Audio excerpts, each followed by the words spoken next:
बच्चों, हम पढ़ रहे हैं कक्षा 8 की गणित और हमने शुरू किया है अध्याय 11 क्षेत्रमिति। इससे पिछले वीडियो में हम प्रश्नावली 11.3 कंप्लीट कर चुके थे। आज हम शुरू करेंगे प्रश्नावली 11.4 जो कि आधारित होगी घन, घनाभ और बेलन के आयतन पर, जो हम डिटेल में पढ़ चुके हैं। तो सबसे पहले हम हल करेंगे इसके उदाहरण। तो देखते हैं उदाहरण नंबर 8वां क्या दिया गया है। एक ऐसे घनाभ की ऊंचाई ज्ञात कीजिए जिसका आयतन दिया गया है और आधार का क्षेत्रफल दिया गया है।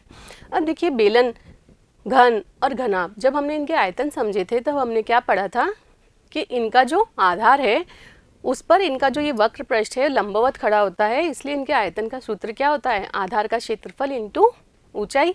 तो वहाँ से हम निकालेंगे इसकी घनाभ की ऊंचाई। क्लियर है? तो देखिए हल,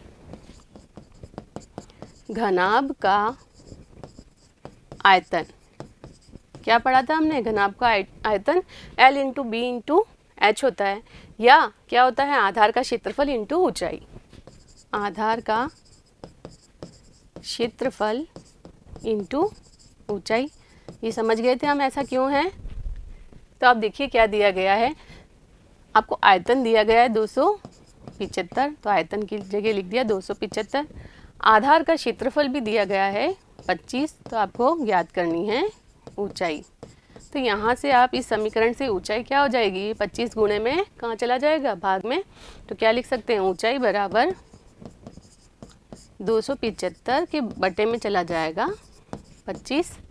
काटते हैं, 25 एकम 25, 25 एकम 25 और 25 एकम 25, इसलिए h बराबर कितना आ गया, 11 सेंटीमीटर में सब, तो ये भी आ जाएगा 11 सेंटीमीटर ऊंचाई होगी। क्लियर हुआ कैसे करना है, समझ में आया। चलते हैं अगले उदाहरण पर। देखिए क्या दिया गया है। उदाहरण 9, एक घनाभाकार गोदाम जिसकी माप आपको दी गई है, लंबाई गुणा चौड़ाई गुणा ऊंचाई है, के अंदर कितने घनाभाकार डिब्बे रखे जा सकते हैं यदि एक डिब्बे का आयतन आपको दिया गया है। अब देखिए, एक गोदाम है, मतलब एक कमरा है, इस तरह का घनाभाकार कोई एक कमरा है, इसके अंदर आपको कितने घनाभाकार डिब्बे, इसमें छोटे छोटे डिब्बे रख के इस पूरे कमरे को भरा गया है छोटे छोटे डिब्बों से। उन डिब्बों का आपको आयतन दिया गया है 0.8 मीटर क्यूब। तो आपको बताना है कि ऐसे कितने डब्बे इस कमरे में रखे जा सकते हैं। तो सबसे पहले आपको क्या करना होगा, इस कमरे का आयतन निकालना होगा। कमरे का आयतन क्या होता है, L into B into H, घनाभाकार है इसलिए L into B into H, और एक डिब्बे का आयतन आपको दिया गया है जो इसके अंदर रखना है। तो जो कमरा है उसका जो आयतन है उसके अंदर एक डिब्बे के आयतन का भाग लगा देंगे, तो हमको क्या मिल जाएगा, कुल कितने डिब्बे इसके अंदर रखे जा सकते हैं वह संख्या मिल जाएगी। तो करते हैं हल, गोदाम का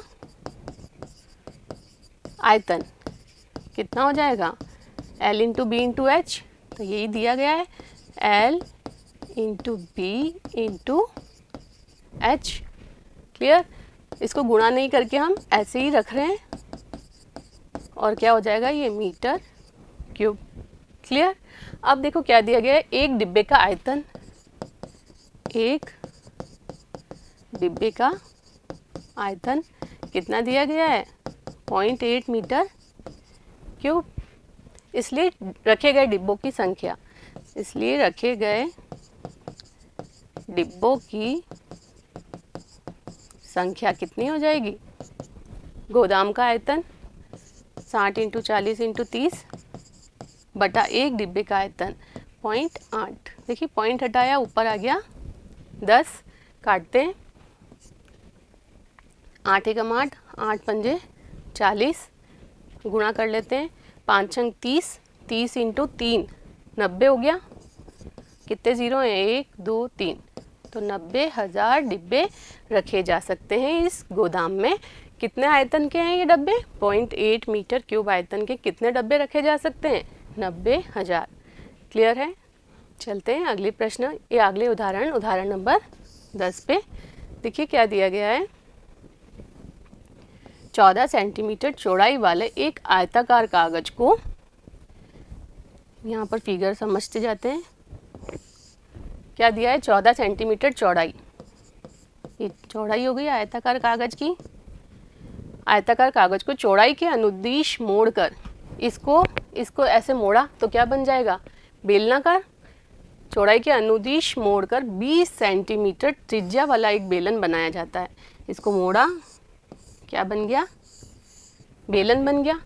तो इसको इस चौड़ाई के अनुदिश मोड़ा है, इसका मतलब ये जो बेलन बना इसकी ऊंचाई कितनी हो जाएगी, 14 हो जाएगी। और जो नया बेलन बना है उसकी आपको त्रिज्या दी है 20 सेंटीमीटर। एक बेलन बनाया जाता है, बेलन का आयतन आपको ज्ञात करना है। अब बेलन के आयतन का सूत्र तो हम जानते हैं, देखिए हल। बेलन का आयतन पूछा है, बेलन का आयतन कितना होता है, पाई आर स्क्वायर एच, आधार का क्षेत्रफल, आधार कैसा है, वृत्ताकार है, तो पाई आर स्क्वायर इंटू ऊंचाई, एच ऊंचाई है, तो कितना इसका आयतन का सूत्र आ गया, पाई आर स्क्वायर एच, मान रख देते हैं, पाई की जगह 22/7 रख दिया। आर त्रिज्या, त्रिज्या हमको दी गई है कि 20 सेंटीमीटर त्रिज्या वाला बेलन बनाया है, और जिसकी ऊंचाई क्या है, इसकी चौड़ाई के अनुदिश मोड़ा है। इसका मतलब जो बेलन बना है उसकी ऊंचाई कितनी हो जाएगी, 14। कट रहा है क्या, 7 दूनी 14 कटता है, 2 दूनी 4, 4 दूनी 8, 8 इंटू 2 8 दूनी 16, 8 इंटू 2 16 और 1 17, 176। कितनी बार 0 है, 1 और 2। और इसका आपको क्या है, आयतन है तो कौन सी इकाई आएगी, मीटर क्यूब, या सेंटीमीटर दिया है तो सेंटीमीटर क्यूब। क्लियर। आपको ये पूछा था कि जो बेलन बना है उसका आयतन आपको याद करना है। क्लियर। आपको ये पाई का दिया है कि 22/7 यूज़ करना है, तभी आप ये यूज़ कर सकते हैं, नहीं तो आपको लेना होगा 3.14। क्लियर है। चलते हैं अगले उदाहरण पर। उदाहरण नंबर 11 देखिए क्या दिया गया है। 11 सेंटीमीटर इंटू 4 सेंटीमीटर माप वाले आयताकार कागज के टुकड़े को बिना अतिव्यापन किए मोड़कर एक 4 सेंटीमीटर ऊंचाई का एक बेलन बनाया जाता है। चित्र बना के समझते हैं क्या दिया गया है। 11 सेंटीमीटर ये इसकी लंबाई दी गई है आयताकार कागज के टुकड़े की, इसकी चौड़ाई है 4 सेंटीमीटर। इसको चौड़ाई के अनुदिश मोड़ा और क्या बन गया, एक बेलन। तो बेलन बना देते हैं यहाँ पर। एक 4 सेंटीमीटर ऊंचाई का बेलन बन गया यहाँ पर। इसकी ऊंचाई कितनी है, जो इसकी चौड़ाई थी 4 सेंटीमीटर इसकी ऊंचाई हो गई। बेलन बनाया जाता है तो बेलन का आयतन आपको ज्ञात करना है। अब यहाँ से देखिए इसकी लंबाई जो है वो इसके क्या बन जाएगी, आधार की परिधि बन जाएगी। यहाँ से इसको ही मोड़ा है तो ये तो इसकी जो चौड़ाई है वो तो इस बेलन की ऊंचाई बन गई, और जो आयत की लंबाई है L 11 सेंटीमीटर वह क्या बन जाएगी, बेलन के आधार की परिधि। क्लियर है, समझ चुके हैं ये हम। तो करते हैं हल। बेलन के आधार की परिधि कितनी हो जाएगी, बराबर 11 दिया है इसकी लंबाई, तो ये आ गई 11 सेंटीमीटर। परिधि कितनी होती है 2 पाई आर, तो क्या हो जाएगा 2 पाई आर बराबर 11 दिया गया है। आर बराबर कितना हो जाएगा 11/2 पाई, तो आर का मान कितना आ जाएगा 11/2, पाई का मान 22/7, तो 7 कहाँ चला जाएगा ऊपर। हल कर लीजिए, 11 एकम 11, 11 दूनी 22, तो आर बराबर कितना आ गया 7/4। किस में आएगा, सेंटीमीटर में दिया है तो सेंटीमीटर आ गया। अब पूछा क्या गया है, बेलन का आयतन आपको ज्ञात करना है, तो क्या हो जाएगा, इसलिए बेलन का आयतन, बेलन का आयतन का सूत्र अभी हमने देखा क्या होता है, पाई आर स्क्वायर एच, मान रख देते हैं। पाई का मान हम जानते हैं 22/7 यहाँ दिया गया है। आर कितना है 7/4 इंटू 7/4, और एच, ये एच भी दिया गया है 4। कुछ कट रहा है क्या, ये 7 से 7 कट गया, ये 4 से 4 कट गया, 2 से काटा, ये आ गया है 11, तो आ गया 77/2।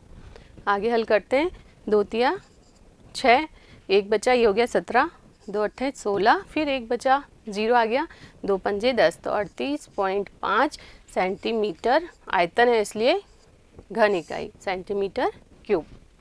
समझ में आया।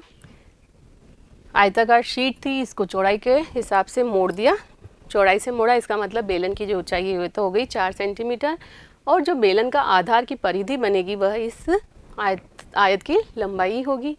आयत की लंबाई आपको दी है 11, तो बेलन की परिधि कितनी हो जाएगी 2 पाई r बराबर 11। यहाँ से r का मान निकाल लिया, बेलन के आयतन पाई r स्क्वायर h में r और h की वैल्यू रख के हमने हल किया तो आ गया इसका आयतन 38.5 सेंटीमीटर क्यूब। समझ में आया उदाहरण नंबर 11। तो उम्मीद करती हूँ ये सभी उदाहरण आपको अच्छे से समझ में आए होंगे। अगली वीडियो में मिलते हैं प्रश्नावली के प्रश्नों के साथ, तब तक जुड़े रहिए। धन्यवाद।